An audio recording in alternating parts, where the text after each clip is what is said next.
We understand. But coming to address you now is the most senior officer of the party in our area council. A man who previously served as member of parliament for Northwest Clarendon.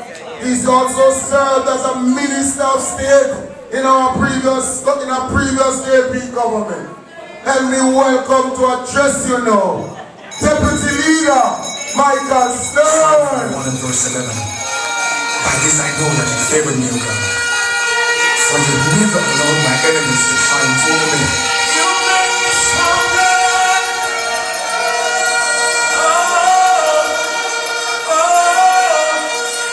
You make me stronger. Gracias, Jesús. Watch me.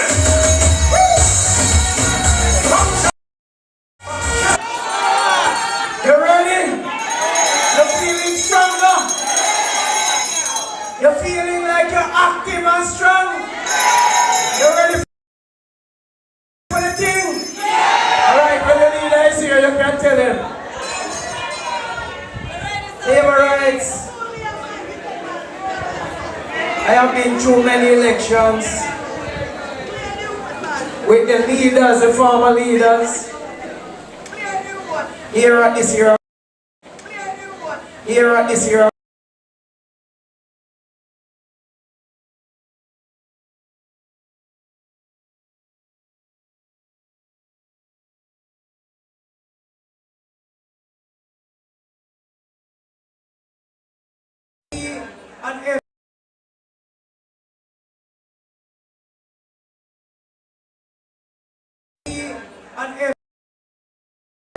And I say, she actually is our host today. And I want to say to you all that we're going to make sure Crystal do what? Crystal do what? Second term, and give Andrew his third term. Labor rights. I think that the area council is now, we're getting ready. And I say getting ready because we have all the seats being filled. We have all the organization that we know have in place. And workers are in the field, active, working. And I know that all of you here gave a report today. I know that in all seat Prime Minister, all seats in this area council, they are active on the ground. Every single one. Canvas, everything.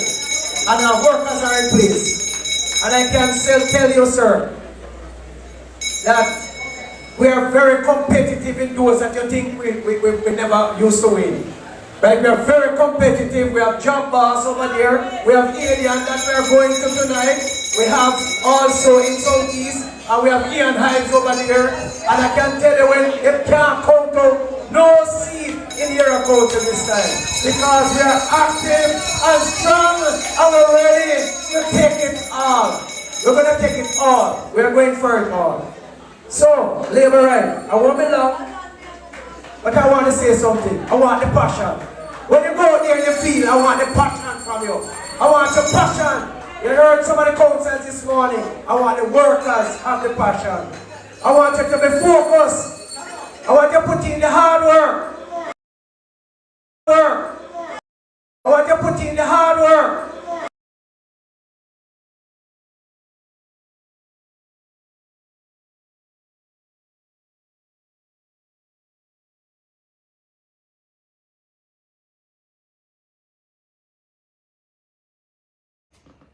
As I say, no.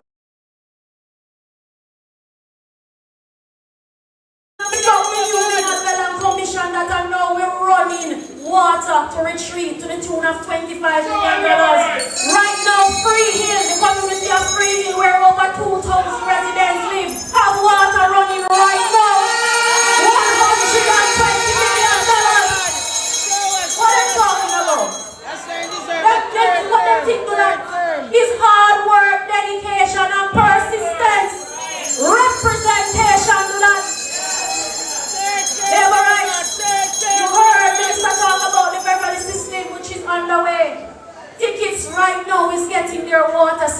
in $175 million being spent to give the people of tickets the water. This project has started so many times and stopped under the former member of parliament. Let councillor tell you. And since I come, I said, councillor, don't worry, we're gonna get it done. And right now, pipes are laid from the reservoir straight into the community. We have spent over $100 million improving the Rosemont water supply. Currently, labor rights. When we talk about development, we're not just talking about road and water. Look at our health system. When I come into this constituency, let me tell you, no upgrade for the clinics. Right now, if you go to Bamboo, they are getting a brand new health center. That's how I labor rights. Health center right here in shortly after that. 2 weeks or so, work is going to begin. So of course we're going to work with the contractors to ensure that people are employed within the space as possible here from Centre and Northwest. So labor rights, when you think about this, we know that the road network, right, is not where we want it to be. That we agreed to. But what we got when we came and where it is now is far better. Because of the heavy rains, most of our main roads right now, right, they have some potholes. And let me just update you, labor right, that just as before, where we have ensured that we fix them, they all will be fixed in short order. Funds have been allocated and the process is now being done. So in short order, the contractors are going to be looking at priority to about 20 million has been allocated for that. The Dunbar road, we know that. We know that. We are going to be patching out those roads. The last time the Prime Minister was here, we spoke about the rehabilitation of the town itself. The contractor, when I spoke to him up to this morning, says MP, all I'm doing now is to sort out the bond, and then in a few days or not even more than a week or so, we should be able to start to rehabilitate Brownstone proper. You ever right? So I want when this comes.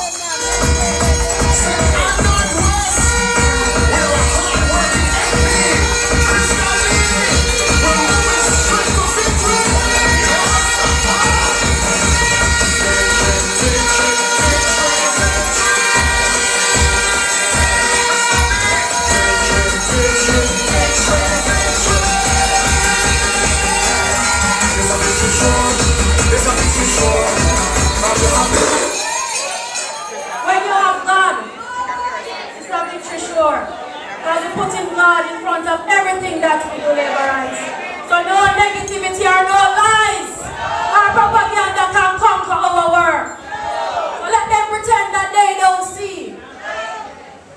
Labor rights. They know what they want, going at the kitty to thief the money. As I was saying, labor rights, we are on the path to develop Central Northwestern. We have the road right at Addison Park here, so going up to Orange Hill. As I told you before, it is on the Park Road. The first Park Road is being done now at Kingston.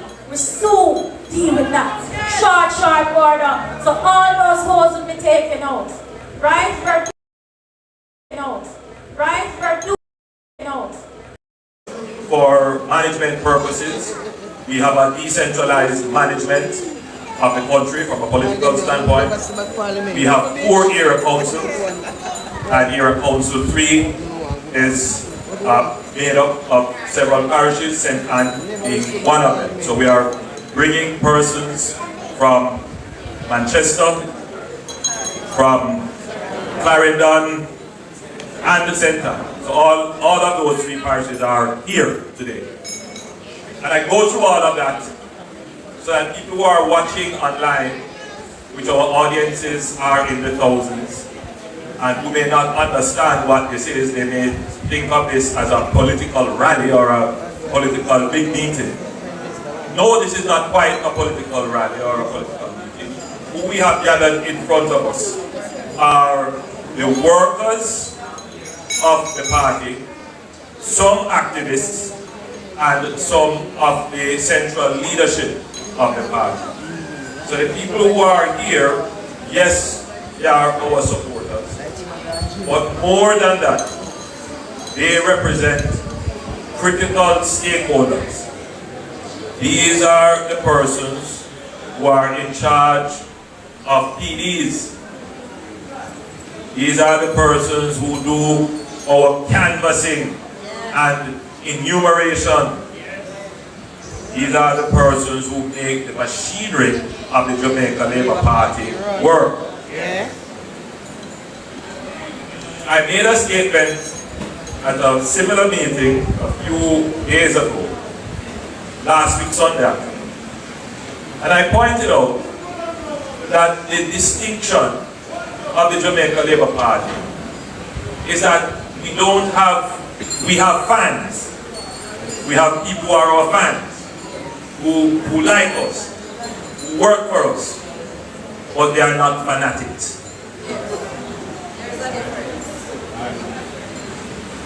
They will come, they will listen to every word I say, and at the appropriate time when you should shout out, show up, which is our greeting of praise and jubilation. They will say show up. But when they catch you at the appropriate time as well, they will bring to your attention, hear this grunt? They will hold their representatives to account. So I don't want persons watching this, because there's a sense in Jamaica that anyone who participates in politics don't know what they're doing. You know, there are those who look down on this as if it is not worthy. They wouldn't come and sit in this meeting. I would say to you, you are the backbone of our democracy.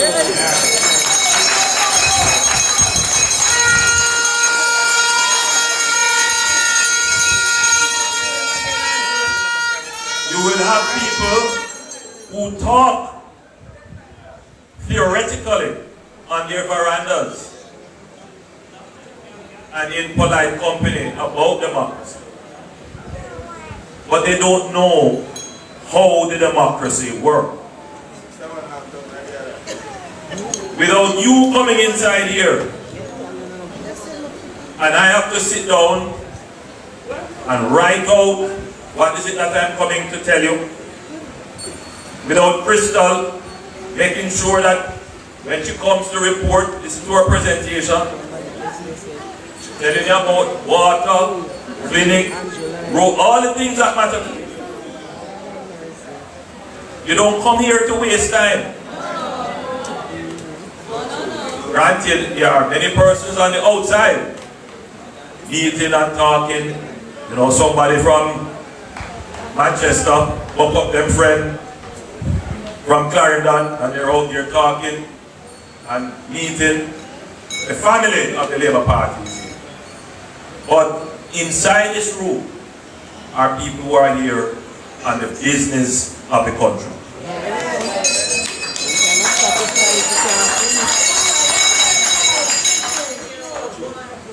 So I don't have sycophants and fanatics. People who will never look rationally and objectively on what their party or government is doing. I have people here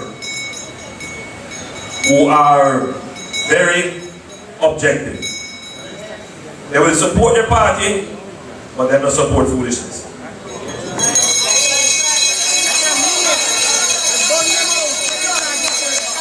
So I know the party that I lead.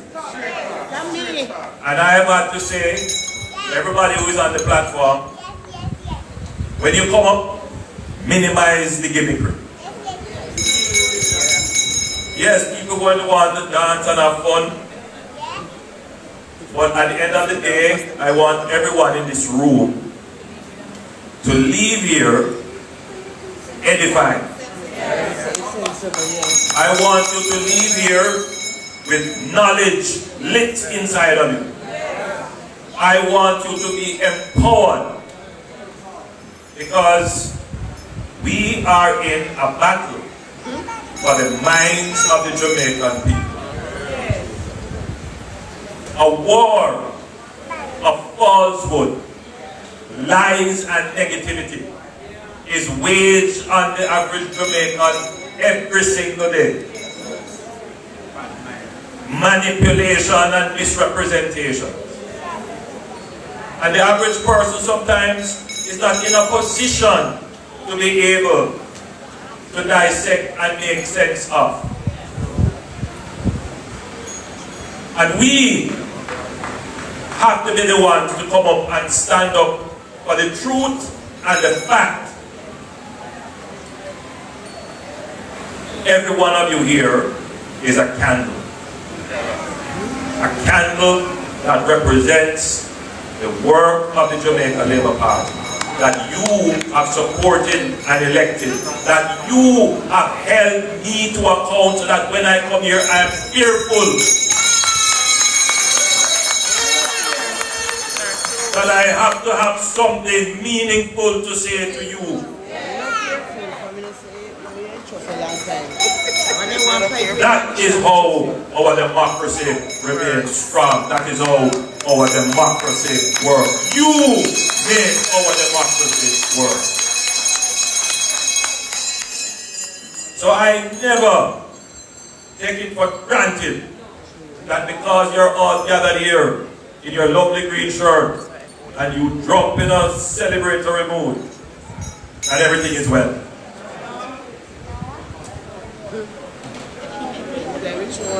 I know when election day comes, simple things.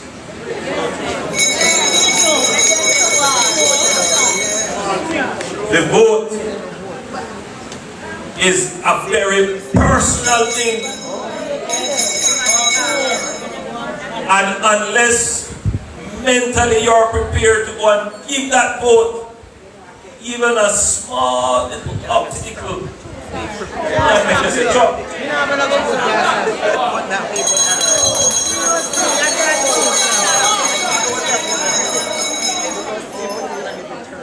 And that is why I spend a lot of time going around the country. Yes, sir, I respect that. Meeting with the party base and the party workers, clearing up misconceptions, yes, giving you the facts, encouraging you, but more than that, also hearing your feedback, okay, your complaints, your criticisms. And I have to do the same thing for persons who are not a part of the political organization. What you do in terms of holding me to account also helps me to be able to speak to persons who are of no political persuasion or color, who just want to hear about their country. About performance.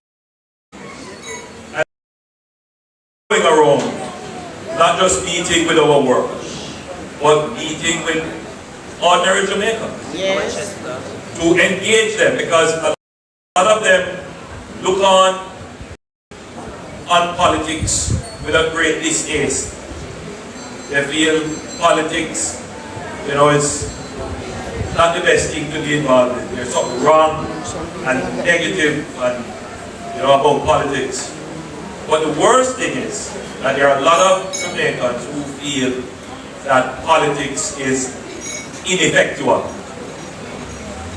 That it doesn't matter what you do, politics can't change anything. A lot of people believe that. And so it becomes an easy strategy when you're trying to attack a government to say that, sure, not that one, sure, nothing has been achieved, and if anything is achieved, sure, it's not the government that do it. In other words, it's a strategy to feed into this perception. But when I decided that politics is what I wanted, I was at university, this same kind of cynicism about politics was still very high at that time. But at that time it was very, very high.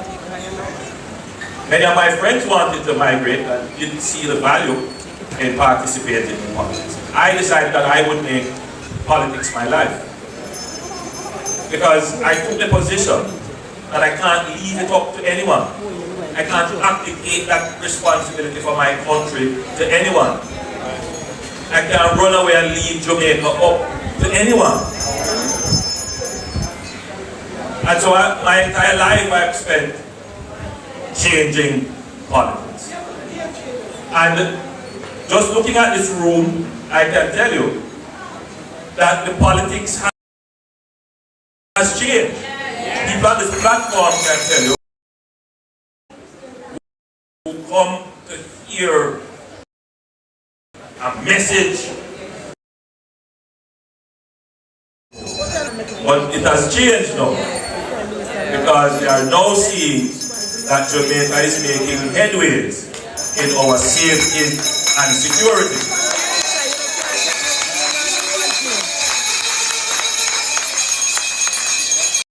So now the attention has turned to healthcare. And I want to say that we understand the issues and we are investing heavily in improving healthcare. But it is important that you understand the process to improving healthcare. Can anybody tell me when last a hospital was built in Jamaica? We haven't had a new hospital built in over 30 years.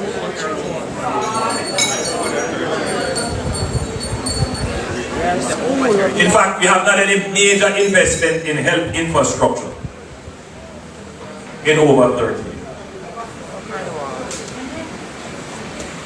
Unfortunately, there is a view that when you build something, it is going to last forever. But not so. Right? Everything has a useful life. And you have to be constantly investing in the maintenance for these things to last and provide service. So Jamaica did go through a period of time when it was building hospitals, building schools, building roads. The 50s and the 60s were a period of time when we were building a lot of new stuff. In fact, the Cornwall Regional Hospital was built during the 60s. It was a gift from the Canadians. But because of this culture that we have of not investing in maintenance, the hospital was just there until it reached a point where it just could not carry it anymore. But it's not just hospitals, my friends. It's the roads. Roads have been, we've been the roads from the 50s, the 60s, the 70s, and we just never maintained them. Why did we maintain them? Was it just a cultural issue?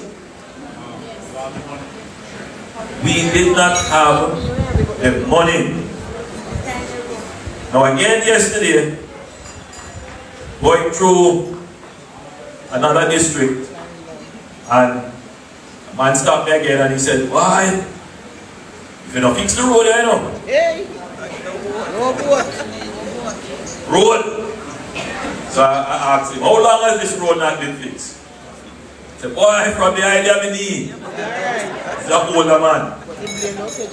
And I can understand his frustration, because his frustration is, look how long the road not fixed. Till me all old now and me still not see the road fixed. Why anybody who fix the road?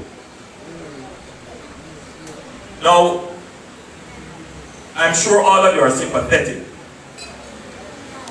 to his frustration. But backtrack a little bit. When you build a road, or you build a hospital, or you buy your house, you call that a capital investment.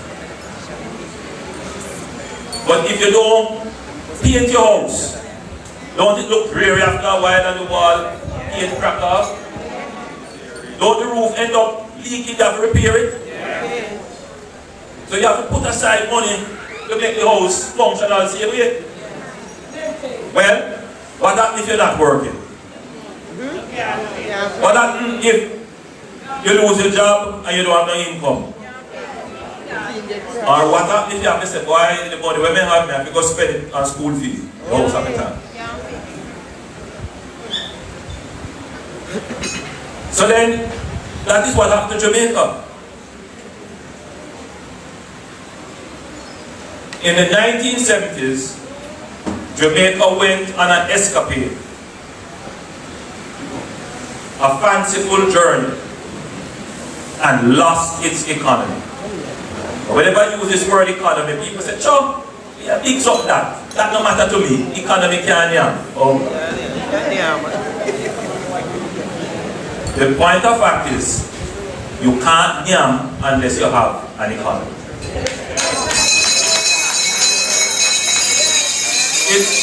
It might sound foreign and big and far away and no matter to you. But Brownstown Market is an economy. That's where you earn from where you sell and do your little hustling. Yes. And you know that if drought nick you and you can't get your produce to sell, why the economy bad? If people move out of the area and your customers get less, economy bad. Yes, same thing.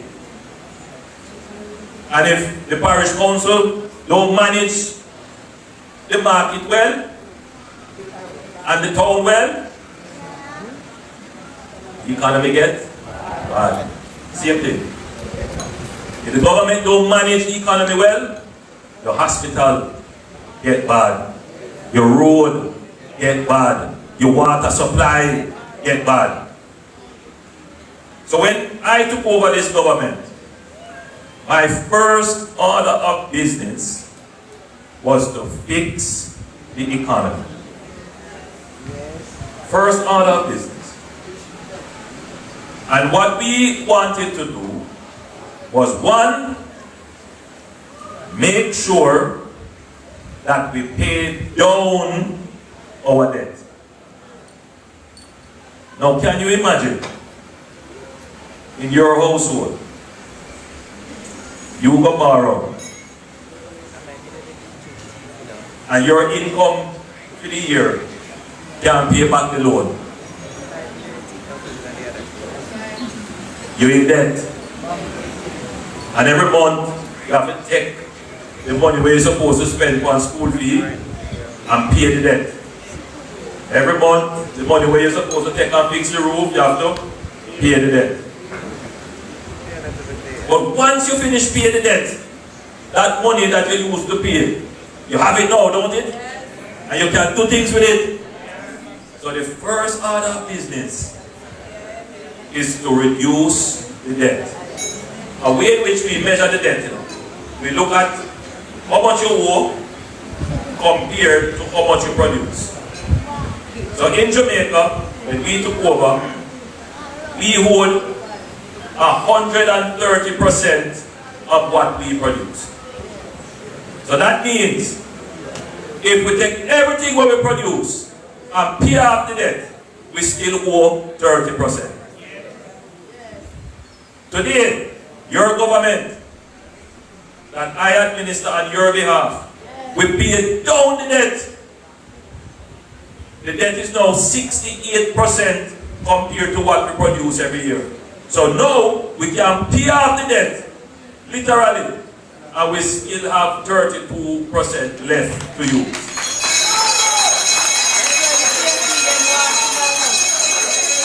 You understand that point?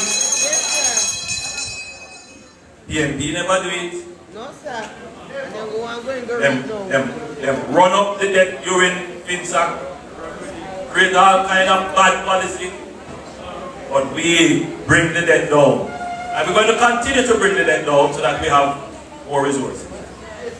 So the resources that we create now, we say, all right, We're not going to pressure you. Because when the debt was high enough, in order for the government to do anything, it had to tax.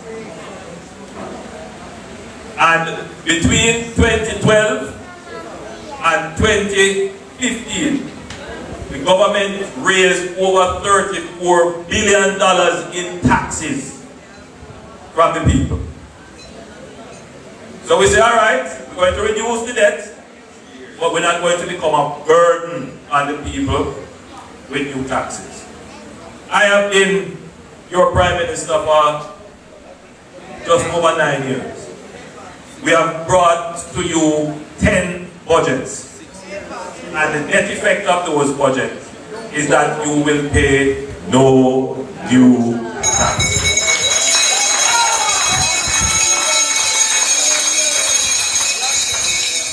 So we reduce the debt and we manage tax so you don't have to pay more taxes. No new taxes. Now, to the average person, they might say, well, that don't really benefit me, because I wasn't paying the debt anyway. And you never really have paid no tax anymore, because they're in the tax code, in the informal economy. But that's an illusion. Because the money that we take to pay debt and the money we take from people for taxes, those have an impact on you. When the taxes go up, where do you think people are going to just absorb that? No man, then find a way to put it back on the price. So everybody have an impact. And so that is what we did. We managed the economy in a way that takes the burden off the people. Alright. So now, we hear the complaints about roads. We take up $45 billion. And we say Spark program. On top of that, we put $3 billion reach, and we put another $2 billion emergency. So much money that we spend all in one budget year. The Spark program will be over 2 budget years. But that money is what is now going to start the process of repairing, not patching up, but rehabilitating to a better standard the roads that are of concern to you.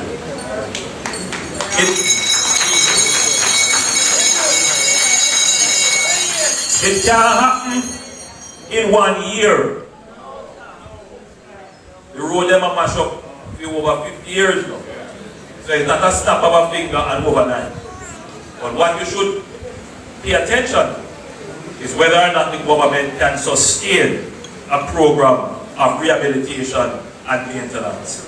And yes, by virtue of how we manage the economy, the government will continue to invest in the management and rehabilitation of our roads.